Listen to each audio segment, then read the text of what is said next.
아름답고 건강한 삶을 위한 뷰티 가이드 프로그램 오마이 뷰티풀 라이프. 반갑습니다. 네, 잘 지내셨죠? 네. 여러분 혹시 그런 말 들어보셨어요? 어떤 말이요? 봄볕엔 며느리를 내보내고 가을볕엔 딸을 내보낸다. 아, 근데 거기에는 정말 무서운 과학적 근거가 있는 거 아세요? 어머나. 아니, 듣는 며느리 기분 나쁘게 하는 거 말고 과학적인 게 또 있단 말이에요. 그게 뭔데요? 왜냐면은 봄에는 볕은 덜 뜨거운데 일조량이 길고 자외선이 지수가 높아서 까맣게 그을리지만 가을엔 일조량이 짧고 자외선 지수가 낮아서 봄에 비해서 덜 탄다는 거예요. 와, 진짜 대단하다. 아니, 그 옛날에 이런 걸 어떻게 알았을까요? 그러니까요. 근데 우리 주위 세대, 유나 씨는 이 속담 모르죠? 아유, 주위. 예. 이해가 안 된다기보다는 날씨도 좋고 이렇게 예쁜데 왜 나가지 말라고 하는 걸까요? 아. 그냥 며느리들이 반대로 하면 되지 않을까요? 어떻게요? 반대로 어떻게 해요? 그냥 자외선 차단제도 꼼꼼하게 바르고 뭐 모자도 쓰고 양산도 쓰고 마스크까지 다 무장한 다음에 놀면 되지 않을까요? 네, 유나 씨 다운 놀라운 발상의 전환이네요. 네. 맞습니다. 역시 주위 세대는 우리랑 다릅니다. 아, 그냥 우리는 뭐 막 놀다가 그치. 피부과 가서 관리 받으면 되죠. 안 그래요, 우리 이용석 원장님? 이번 주도 나와주셨습니다. 인사 부탁드릴게요. 안녕하세요. 제일 이쁜 느낌을 추구하는 이용석 원장입니다. 자, 관리도 좋고 실제로는 어떻게 보면 유나 씨가 말씀하신 게 정말 정답 같은 얘기를 했어요. 과거에는 뭐 자외선 차단제도 없고 마스크도 없으니까 그 속담이 무섭게 들렸지만 지금은 좋아. 나 나갈 수 있냐고 나글러 나가면 좋지 않을까 생각됩니다. 봄볕 같은 경우는 뭐 요즘에 솔직히 며느리나 딸이나 사위나 아들이나 다 주의해서 나쁠 건 없다라고 생각은 합니다. 이야, 맞아요. 그쵸. 봄은 나들이 하기에 너무 딱 좋은 계절이지만 뭐 미세먼지에 황사에 뭐 건조한 날씨까지 다 겹치면서 피부가 유독하게 막 트러블도 많아지고 예민해지는 맞아요. 계절이잖아요. 요즘 또 기온 변화가 심하다 보니까 피부 밸런스가 무너지기 되게 쉽더라고요. 그래서 더 예민한 것 같기도 해요. 그래서 준비했습니다. 오마이 닥터 오늘의 주제는요. 바로 봄철 피부 질환입니다. 자, 봄이 되면서 실제 피부 고민 때문에 병원을 찾는 환자분들이 많아졌는데요. 과연 어떤 고민으로 피부과를 많이 찾는지 랭킹으로 한번 준비해봤습니다. 랭킹으로. 봄철 피부 고민 탑 3. 오, 자, 그럼 3위부터 한번 다 같이 맞춰볼까요? 저는 왠지 봄철이라고 하면 이제 환절기잖아요. 그쵸. 그래서 환절기 때 특히 좀 많이 건조해지는 것 같아요. 약간 건조함?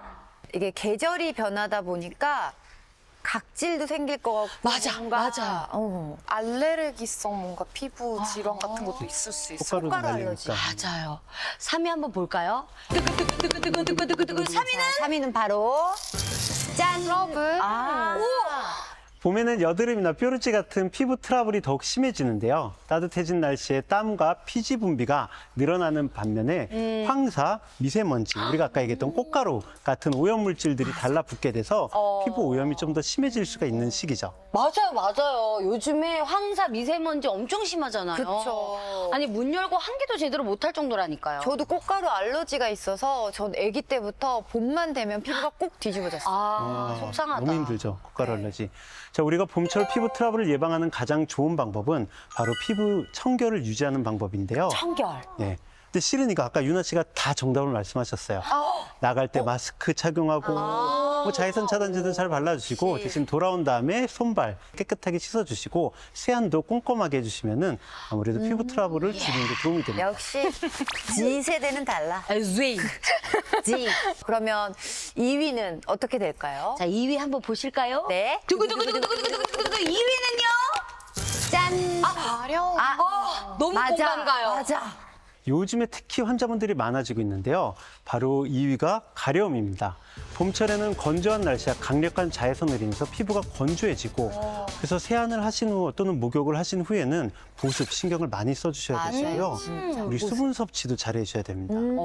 왜 그래서 극심한 가려움증이라든지 건조함이 심하신 분들 같은 경우는 밤에는